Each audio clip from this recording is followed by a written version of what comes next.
2024 हे माझ्या पराभवाचं शेवटचं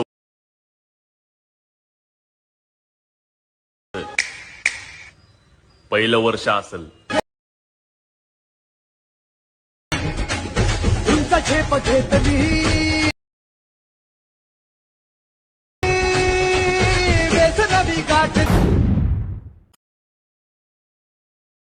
2024 हे माझ्या पराभवाचं शेवटचं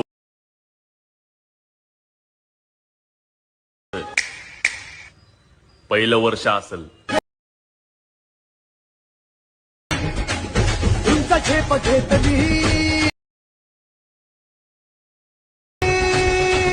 व्यसनावी गाठ. भावना आता तो प्रमाणे व्हिडिओ पाहिला इंस्टाग्रामला खूपच ट्रेंडिंगला चालला, त्यावरती व्हिडिओ आणल्यात. भावना सर्व रेटिंग तुम्हाला व्हिडिओमध्ये सांगितले. जर कोणी चॅनलवरती नवीन चॅनल सबस्क्राईब करून ठेवा. असे व्हिडिओ आपल्या चॅनलवरती जे असतात ते डेलीच येत राहतात. तर चला तर म्हणतो थोड्या वेळ न आपला व्हिडिओ लगेच सुरू करूया. इथे तुम्हाला तुमची VN ॲप्लिकेशन ओपन करायचे.